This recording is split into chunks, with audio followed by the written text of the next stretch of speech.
Então, irmãos, é interessante que Paulo vai falar para a igreja de Éfeso: e vos renoveis no espírito da vossa mente. E aí está a grande questão. A gente é maduro quando a gente adquire uma nova mentalidade. A gente entra em maturidade quando muda a nossa mentalidade. Amém? Mudança de mentalidade, e aí a gente vai falar desse fator de renovação de mente, que isso é um processo. Para ser semelhante a Cristo, você deve desenvolver o quê? A mente de Cristo. O Novo Testamento, ele chama esse desvio mental de arrependimento, ou seja, metanoia, mudança de mentalidade, mudança de valores. Eu valorizava a carne, o pecado, agora em Cristo eu vou valorizar os valores de Deus, da santidade, do amor, do serviço, amém? E aí é mudar realmente. Arrependimento no grego é mudar de ideia, amém? Acontece uma mudança na nossa mentalidade quando a gente tem a experiência do arrependimento, da metanoia, da mudança de mentalidade. A gente tem a mente de Cristo agora. A gente não tem a mentalidade desse mundo. A gente não vive segundo os padrões desse mundo. E aí você se arrepende. Por quê? Porque você muda a sua maneira de pensar. E que maneira de pensar você adota? Você adota a forma de Deus de pensar sobre si mesmo. Você começa a ter uma nova visão sobre você mesmo, a visão de Deus. Eu sou filho de Deus, eu sou agora uma pessoa que vai andar em santidade, que vai, claro, a gente tem que ter um olhar até, hoje eu erro, você erra, isso aí, pecado é errar o alvo, e a gente erra, mas não é a nossa intenção deliberada de fazer aquilo que é mal, aquilo que é errado. A gente faz por conta de uma certa limitação da humanidade mesmo, vamos dizer assim. Mas a gente se entristece, a gente não peca mais com... Eu costumo dizer que a gente não peca mais gostoso, né? A gente já peca, e aquilo que numa vida sem Deus era prazeroso, era inconsequente, a gente já olha, pô, cara, eu errei aqui, já gera uma certa tristeza. Por quê? Porque você adquire a forma de pensar de Deus sobre você mesmo. Eu falando assim de mim mesmo, né? Quando eu fumava um baseado, eu fumava e curtia aquela... Quando eu comecei a caminhar com Jesus, aí eu fumava aquilo e o Espírito Santo falava comigo. E ele dizia: tu não nasceu para ser isso que você está fazendo agora. E aquilo me deixava triste, eu já não conseguia ter o prazer que eu tinha antes. Eu fazia por um comportamento já viciado naquilo, né? Um comportamento que a nossa vida, queridos, ela é feita de hábitos, pensamentos, emoções, atitudes e hábitos. E a gente é viciado por quê? Por causa da mentalidade, que gera uma emoção, um sentimento, e que gera um comportamento que vai se tornar um hábito. Daqui a pouco a gente está viciado. Tem gente que se acostuma com os mais diversos vícios. Vícios de sofrer, vícios de relacionamentos tóxicos. Ela se sujeita àquela condição. Essa semana mesmo a gente estava conversando sobre isso. Tem pessoas que se sujeitam, se viciam em serem pisadas, em serem maltratadas. O relacionamento é tóxico e ela está com o conceito errado. Vocês estão me entendendo, irmãos? Mas ela se viciou naquilo. Outros se viciam em uma série de situações, né? Mas quando você recebe essa mudança, você assume um pensamento sobre si diferente, um pensamento sobre o pecado diferente. O pecado vira pecado mesmo, você sabe, isso aqui eu não vou fazer. Isso aqui eu tenho que lutar para romper esse padrão pecaminoso aqui, amém? Não tem negócio de, eu sou é minha fraqueza, eu não consigo largar. Não, vou romper esse padrão pecaminoso e eu vou viver a vida de Deus. E também você tem um novo conceito sobre as pessoas. A tua visão é mudada de uma forma radical. Você olha para as pessoas e você não consegue mais odiar. Quantos estão comigo aqui, irmãos? O verdadeiro cristão, ele não consegue mais acalentar o ódio, a amargura, a raiva. Ele sempre olha com o olhar de Cristo, com o olhar de Deus. E quando eu olho para alguém, irmãos, eu me vejo, cara, Deus me perdoou. E como que eu não vou? Deus tem paciência comigo. Ninguém é o Chaves, né? Ninguém tem paciência comigo, mas Deus teve paciência comigo. Então eu vou ter paciência com as pessoas. E isso é a maturidade. Quando você assume, você começa a ter uma mentalidade nova sobre a sua vida. Tua vida começa a ganhar um novo destino. Coisas que você morria por aquilo, passa a perder o controle sobre você. Porque você teve uma mudança, uma renovação de mentalidade. E aí você começa coisas que muitas vezes as pessoas acham que é banal. Tipo, vir ao culto é uma coisa que você valoriza. Tipo, ir visitar alguém, falar de Deus, você valoriza. Pessoas que... hoje eu ia para o trabalho no sinal quente, meu irmão. Eu vi uma senhora entregando folhetos. Aí eu não ia baixar. Não tem aquele de manhã que tu tá assim, já pensando na tua jornada de trabalho ali. Aí eu, cara, eu vou abrir o vidro. Aí abri o vidro, aí ela tava lá entregando folheto. Aí ela, o senhor pode me ajudar com alguma moeda, com alguma coisa? Aí eu ia dizer, não tenho, mas eu vi a palavra que ela me deu. Aí eu disse, cara, ainda bem eu cacei lá e tinha no copinho lá. O Davi e a Esther não tinham passado lá e sacado tudo, né? Eu peguei. Pegue, minha senhora.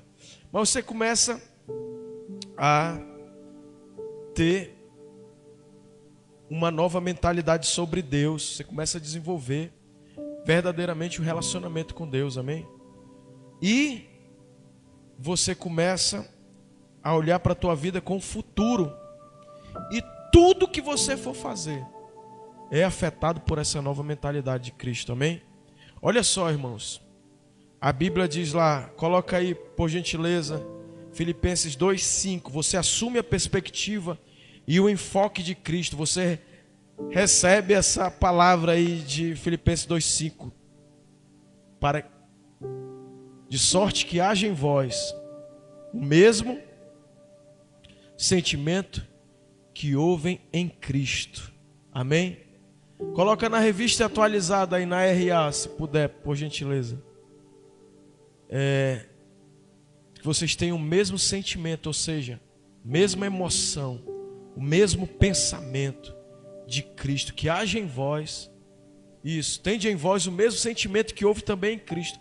O mesmo pensamento que Jesus tinha. A mesma forma, o mesmo modo de pensar de Cristo. É isso que é um dos fatores preponderantes da... Agora coloca 1 Coríntios 14:20. Essa alteração mental, essa alteração de mentalidade, né? Ela é para ter uma evolução de menino para maduro, ou seja, para adulto, para um ser humano que sai dos pensamentos imaturos e vai tirar os sentimentos egoístas, egocêntricos. Quando que eu sou imaturo? Quando eu sou governado pelos pensamentos e sentimentos egoístas, egocêntricos, onde eu coloco a minha vida no centro, onde eu só penso em mim.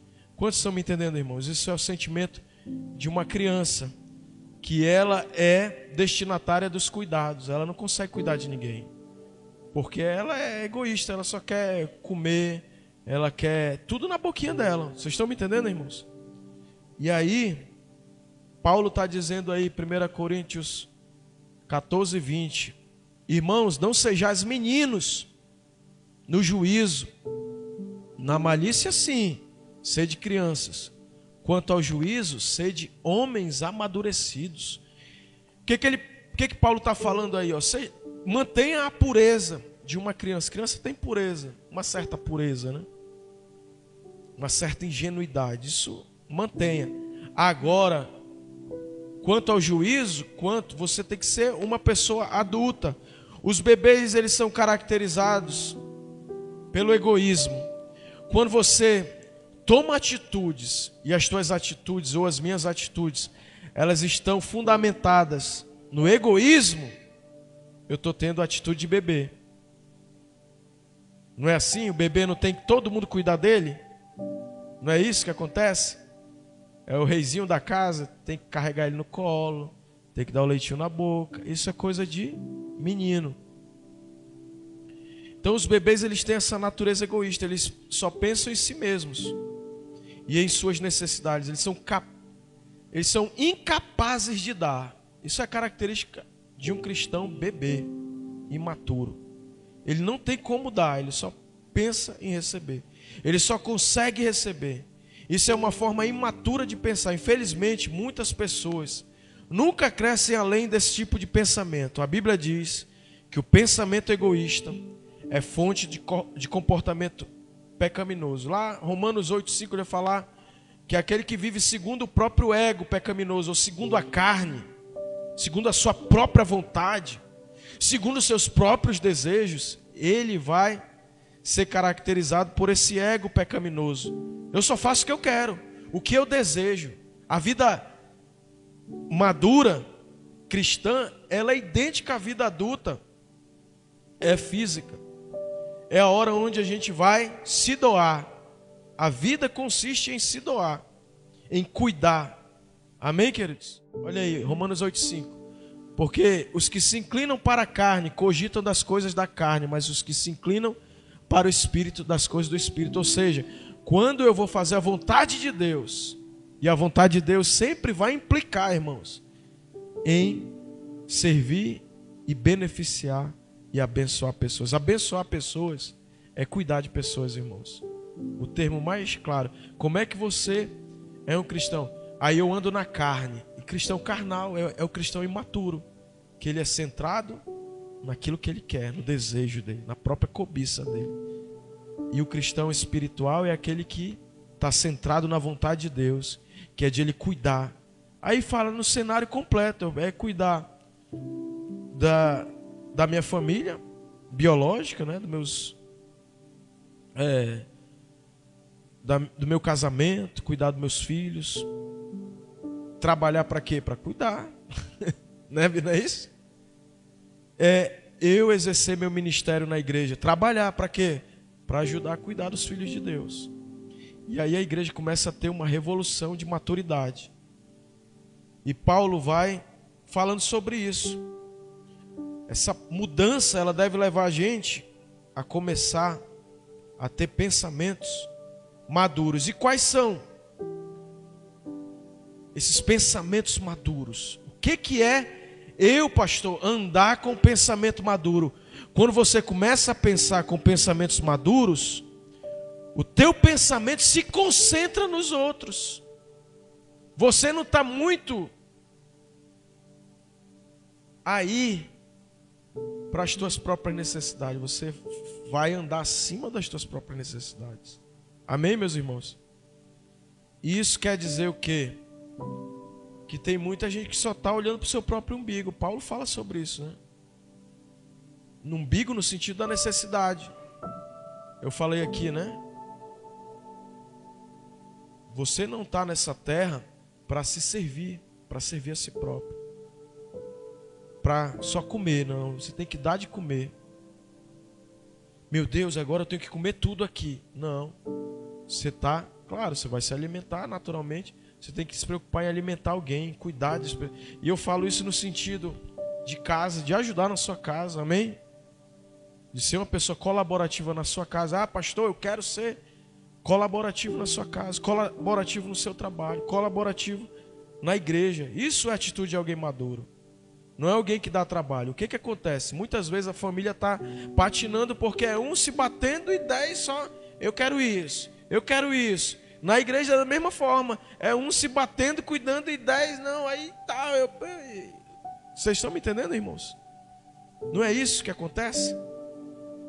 Mas Paulo está descrevendo aqui, ó, se tu tem um pensamento maduro, teu pensamento vai se concentrar nos outros e não em você mesmo.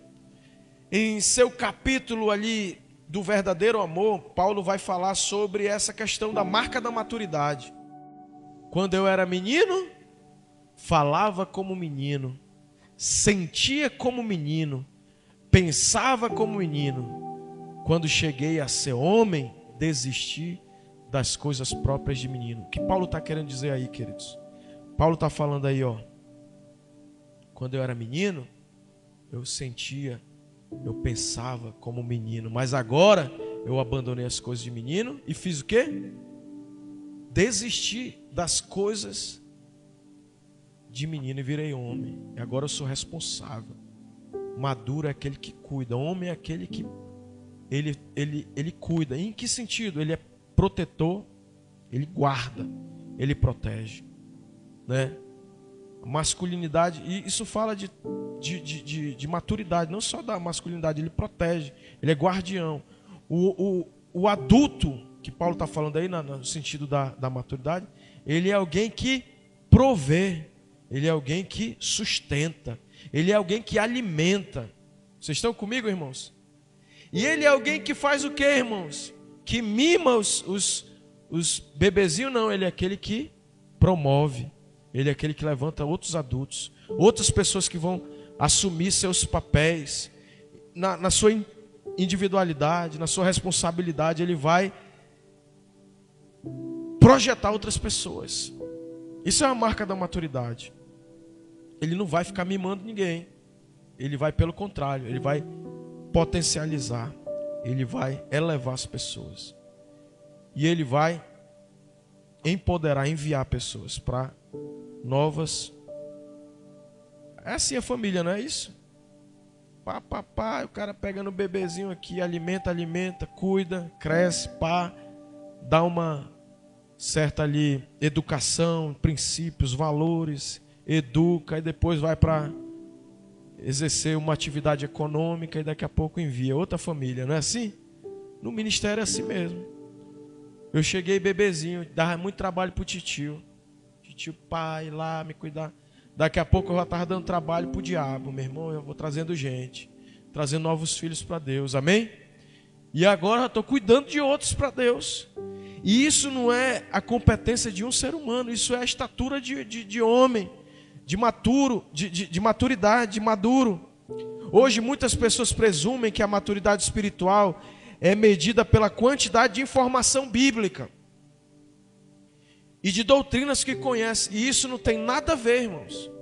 Tem muita gente que está cheio de doutrina bíblica, cheio de conhecimento bíblico, mas aquela informação não quer dizer maturidade. O que não falta hoje na igreja brasileira é informação e conhecimento bíblico. Mas o que falta, a profundidade bíblica, eu estou falando de renovação. Paulo falou, renovai-vos. A mentalidade, a questão de conhecer, de ler a Bíblia, isso é fundamental.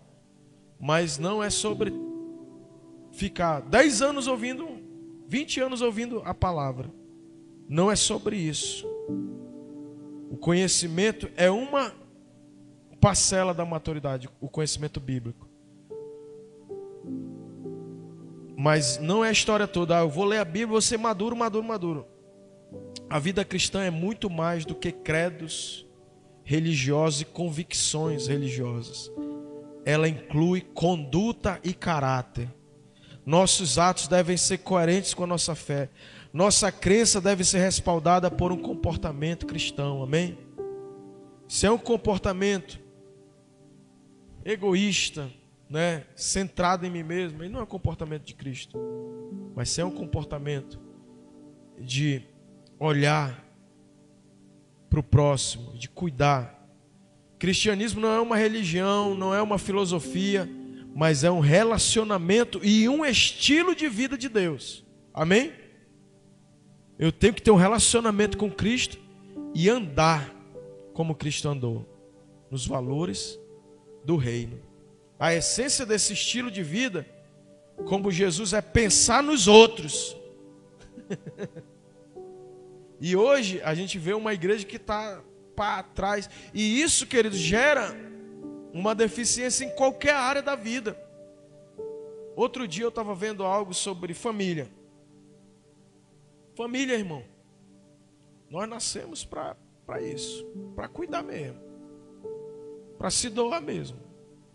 Para que eu estou na minha família? Para me cuidar da minha esposa, para me cuidar dos meus filhos. Para que eu estou na igreja? Para me cuidar dos meus irmãos.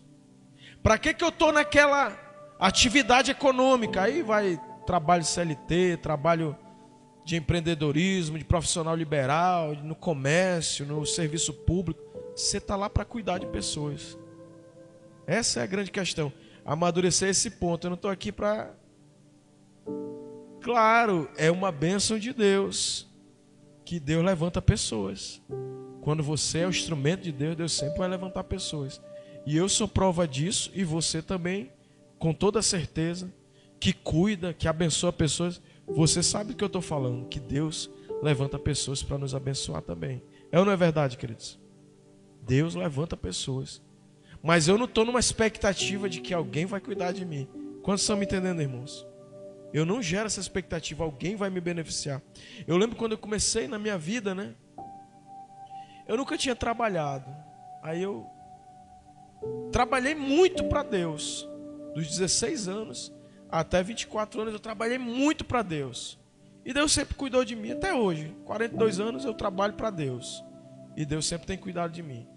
E aí eu nunca tinha sustentado ninguém. É filho único e tal. Aí nasceu a Esté. Aí, cara, eu tenho que trabalhar. E fui trabalhar.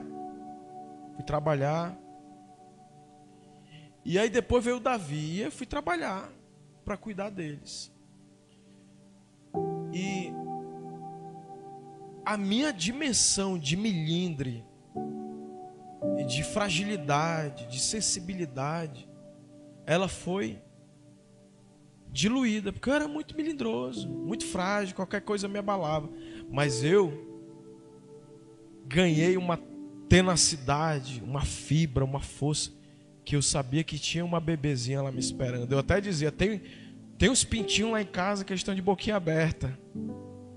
E eu tenho que resolver, eu não tenho direito de ser qualquer coisinha. Eu estou falando aqui de segredos de vida, de maturidade. A gente não pode ser cheio de nhenhenhê. Na vida ninguém avança com nhenhenhê. Ai, estou de mal, não falo mais contigo. Vocês estão me entendendo, irmão? Não existe isso na vida profissional. Está errado? Estou errado, vou me retratar. Vou me corrigir. Vou ajustar isso. Estou certo? Não, isso aqui vai ser a coerência. Mas eu não decido, quem decide é o chefe. Então a gente vai falar. E eu vou sempre tentar contribuir. Quantos estão comigo nisso, irmãos? Entendendo a maturidade. Eu vou ficar fazendo beicinho porque não fizeram do jeito que eu queria. Não, não é sobre os meus gostinhos,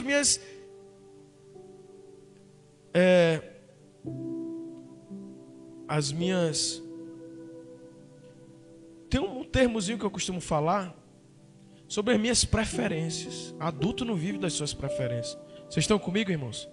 Vive daquilo que é necessário. Vive daquilo que deve ser feito. Meu irmão, se eu for viver pelo que eu quero, pelas minhas preferências, pelo que eu gosto, a gente não vive. Eu vou estar te iludindo e tu vai estar se iludindo. Eu amo o que eu faço. Eu só faço o que eu amo. Não, meu irmão, aprenda a amar o que você tem que fazer. É mais simples. Simplifica a sua vida. É para fazer isso aqui?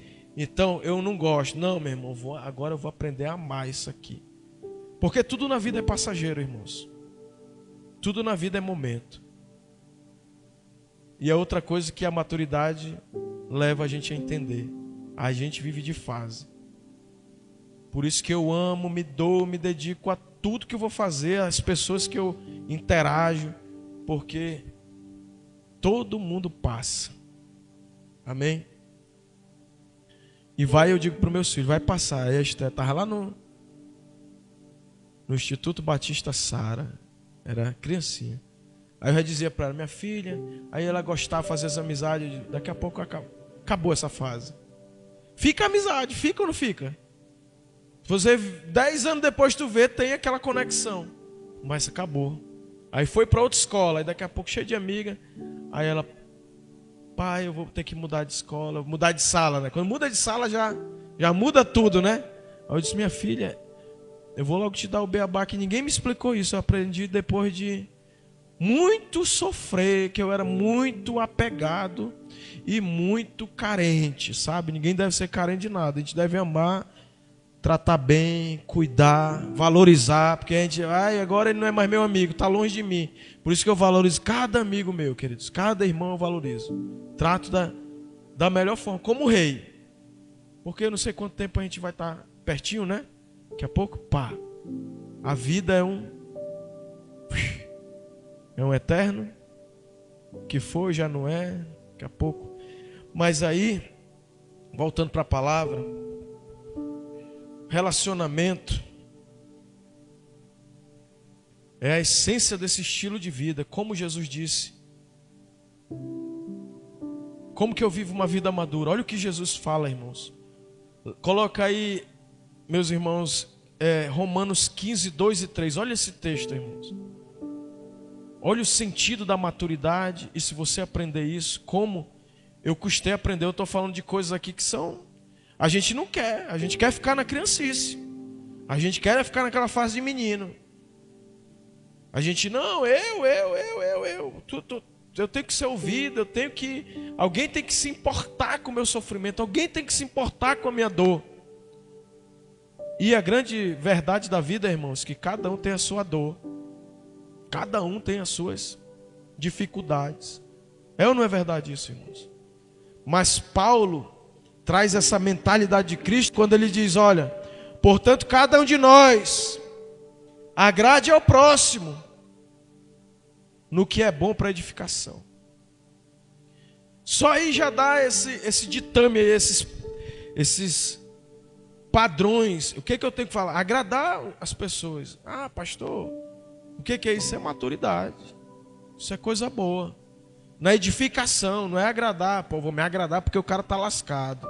Vou me agradar para mim. Minha satisfação é tramar para derrubar fulano, para desarticular o outro, para ver aquele cara ferrar. Não é isso. No que é bom, amém? Portanto, cada um de nós agrade ao próximo no que é bom para edificação. Versículo 3. Porque também Cristo não se agradou a si mesmo. Vocês estão me entendendo, irmão? O nível de maturidade que Paulo está dizendo assim, ó, você não tem que ficar atrás, aquilo que me agrada, aquilo que me satisfaz. Isso é coisa de infantil. A vida não é assim, a vida de Deus não é assim, a vida familiar não é assim, a vida profissional, a vida acadêmica não é assim. A vida Cristo não procurou agradar a si mesmo. Já entendeu a mensagem da maturidade? Essa é a parada, irmão. E quando você compreende isso, você entra num patamar de vida que nada mais te confunde, porque a gente está muito confuso. Não, eu tenho que fazer minha vontade. Vou curtir minha vida, vou viver para os meus prazeres, vou viver para a minha vontade, para os meus desejos. Eu tenho que ter felicidade. Você não nasceu para ser feliz. Você nasceu para fazer aquilo que agrada a Deus, agradar as pessoas, no sentido não é também de bajular pessoas, amém, queridos? Não é no sentido de se sentir sempre inferior, não é sobre inferioridade, não é sobre complexado. Eu não posso, não sei, eu tenho que viver subjugado. Não é sobre isso. É você fazer o seu melhor em prol de pessoas. E isso vai te levar para um outro nível de existência. Isso aí é muita loucura. Devemos pensar no bem deles e tentar ajudá-los, fazendo as coisas que agradam a eles. Nem mesmo Cristo tentou agradar a si mesmo. Em uma linguagem mais... Olha aí. Porque também Cristo não se agradou a si mesmo. Antes, como está escrito, as injúrias dos que te ultrajavam caíram sobre... Olha aqui, irmãos. Vamos parar de sofrer. Vamos parar de sofrer. Eu decidi parar de sofrer. Tem muita gente que está com problema na família, Porque ele, não, estão falando, ninguém me reconhece. E pelo contrário, estão me criticando, estão me falando palavras negativas sobre mim. Mano, Cristo sofreu injúrias aí, ó. Porque também Cristo não se agradou a si mesmo. Antes, como está escrito, as injúrias dos que te ultrajavam caíram sobre ti. Deixa essa tela aí, por gentileza. O que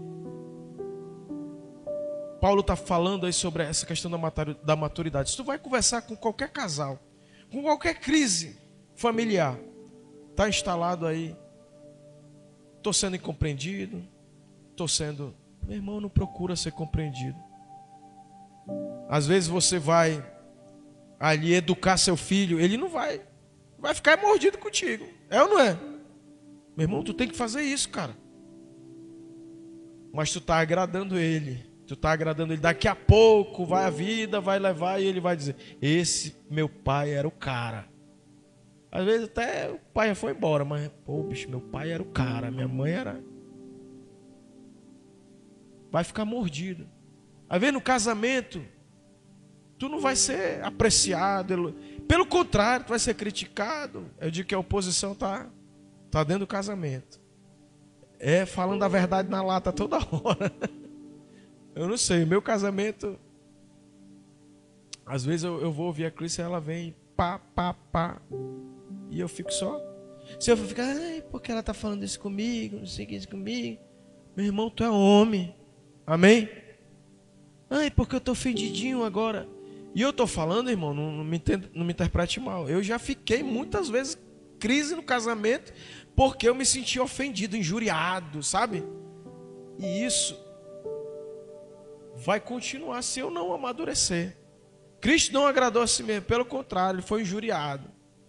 E aí, no trabalho, meu, você está se doando, ninguém me vê, ninguém está vendo o que eu estou fazendo, eu me matei.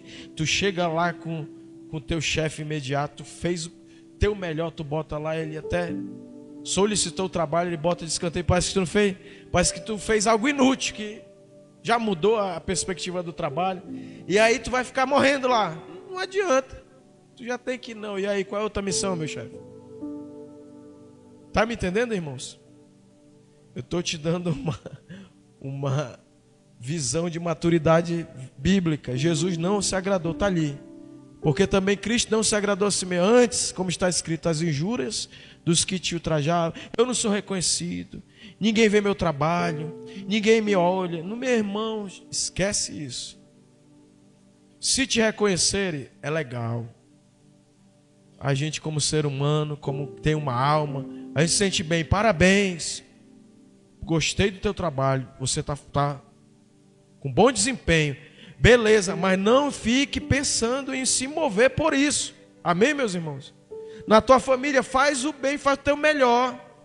Pode aquele teu melhor lá. Às vezes eu me sinto assim. Poxa, eu estou proporcionando para minha família muito pouco do que eu queria proporcionar. Mas eu sei que esse é o meu melhor. E se eles não valorizar, graças a Deus eles têm valorizado. Mas se não valorizar, é o meu melhor. E eu vou continuar dando o meu melhor. Amém, meus irmãos? E essa é a conclusão. A importância de pensar nos outros e crescer espiritualmente. Pastor, como que eu cresço espiritualmente? Pensando nos outros é sinal de crescimento espiritual. Quando eu só penso em mim, é sinal de maturidade. Pensar nos outros é o cerne do que se chama maturidade. Qual é a maturidade verdadeira? É se tornar semelhante a Cristo. O que é se tornar semelhante a Cristo? É ser discípulo de Jesus, é viver no padrão de Jesus. Você não tem que viver no meu padrão. Eu não tenho que viver no teu padrão. Eu tenho que viver no padrão de Jesus. Amém, queridos? Eu sou discípulo de quem? Ninguém, irmãos. Graças a Deus eu nunca tive esse espírito. Mesmo nas maiores fases dessa visão de célula e discipulado, eu nunca fui iludido de achar esse é meu discípulo. Nunca. Sempre é discípulo de Jesus, caminha, cresce, Aí vem a hora ali, né? Meu irmão, eu tô errado. Tá aqui, ó, discípulo de Jesus. Cuida aí que eu não tô tendo condição de cuidar de mim. Eu tô mal. Vou virar aqui um servo da orelha furada. Mas muita gente é equivocado. Sou discípulo do fulano. Mas se fulano cair lá, bum, desaba todo mundo junto. É ou não é? Mas eu nunca vi Jesus cair, irmãos. Eu estou desde meus 16 anos olhando para Jesus. Ele é meu discipulador. Ele é o meu maior amor. É nele que é o meu padrão. Olhando firmemente para o autor e consumador da nossa fé. Maturidade é isso. E na minha caminhada eu já vi pastor meu cair, pastor do lado cair, pastor... Eu já vi muita gente cair, mas eu nunca vi Cristo cair. Ele sempre manteve. E aí, é essa a maturidade, ser discípulo de Jesus, amém? Se tornar semelhante a quem? Ao Agno? Ih, mano, vai dar ruim. Se tornar semelhante a Cristo. E é o meu padrão também, amém, meus irmãos? Eu não tenho que olhar para... Amo meu tio, pastor Xavier, amo ele. Mas o padrão é Jesus. Não sou padrão, eu vou logo dizendo aqui, não sou padrão para ninguém. Se olhar alguma coisa errada, você está certo, eu estou errado. Mas eu vou ser discípulo de Jesus, vou caminhar com Ele. E Ele é o parâmetro. Porque tem, porque o fulano me tratou mal. Olhou com o cara feia para mim. Ah, mano, então desculpa, mas não vai dar certo. Essa mudança de foco é o segredo da maturidade. De eu sair daquela autossatisfação. Tem muita gente que está na igreja. E muitas vezes eu estou na igreja, eu estive na igreja nessa de autossatisfação. De aquilo que me satisfaz. Daquilo que me deixa bem. Ah, e quando a igreja não te deixar bem? E quando não te satisfazer? A programação, a pregação, vamos dizer assim...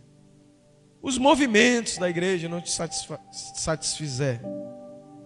Não é sobre satisfação. Diga para o seu irmão, maturidade não é sobre autossatisfação. É sobre servir. Quando que eu sou maduro, pastor? Quando eu me torno um membro da família de Deus, responsável para cuidar de outros membros. Ora, nós que somos fortes, devemos suportar as debilidades dos fracos e não agradar a nós mesmos. Isso é doutrina bíblica, cristã. Paulo vai lá no versículo 3 desembocar, porque Cristo não agradou a si mesmo. E aí Paulo está dizendo, tu é forte? Então, meu amigo, você tem que suportar a debilidade dos fracos. E não agradar-nos a nós mesmos. Versículo 2. Aí Paulo vai, a gente já leu, né? Portanto, cada um de nós agrade ao próximo no que é bom. Irmãos, deixa eu te falar uma coisa. Eu digo isso para os meus filhos. A igreja está cheia de pessoas débeis na fé. Crianças na fé. Como crescemos? Cuidando. E cuidar, irmão, você começa a ser pai. Quem é pai aqui sabe disso. Você começa totalmente inseguro. É ou não é? A primeira experiência de paternidade e maternidade. A gente fica ali com o ser humano.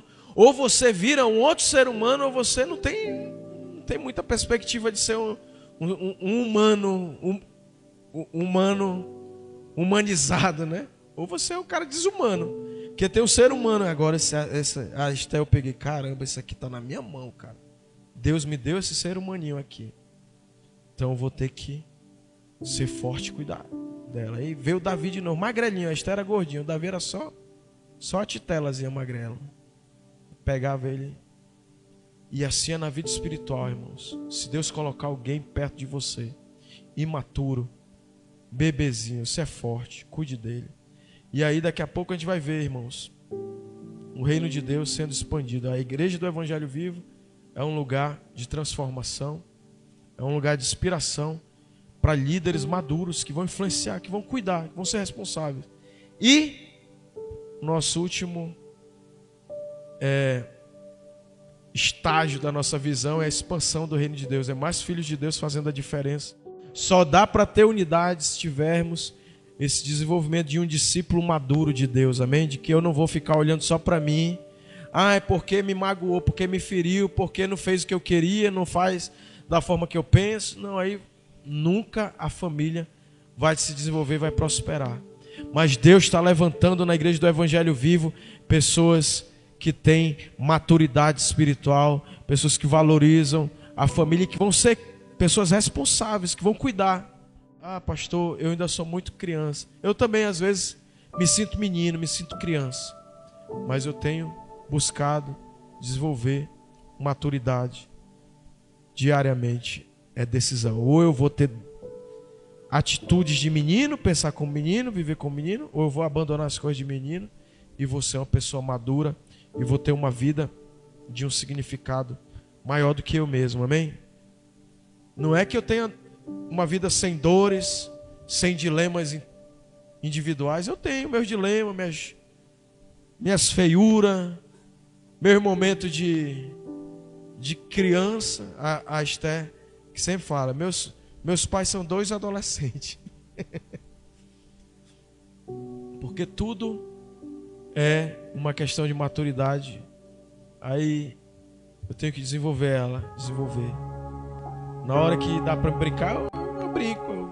Eu sou uma pessoa totalmente descontraída, totalmente leve, livre e solto, meu irmão. Ninguém me coloca na gaiola da religião, ninguém me coloca na asfixia de ficar ali morrendo por ninguém. Eu não morro por ninguém, só Jesus que morreu por mim e por você. Amém, meus irmãos? Eu tento fazer o meu melhor por todos que eu puder ajudar. Você sempre vai contar comigo, mas eu tenho meus limites. E isso é maturidade, você também. Não morra por... Eu digo, meu irmão, não morra por ninguém não. Porque se tu morrer, já era, acabou. Tu não vai poder ajudar mais ninguém não. Amém? Levante suas mãos aí sobre o seu coração, sua vida, e diga: eu creio, Senhor, que eu estou aqui na terra para viver uma vida de maturidade, de santidade, de verdadeiramente ser discípulo de Jesus. E de não focar em mim, mas focar nos outros, cuidar dos débeis da fé, cuidar da minha... Eu nasci na minha casa para me cuidar, não foi para mim ser alvo. As pessoas, é o autocuidado, né? Você tem que cuidar de si. Isso aí é um ponto que ninguém negocia. O autocuidado, você tem que cuidar de você mesmo, para você ser um instrumento de Deus, né? Tem que cuidar da sua vida.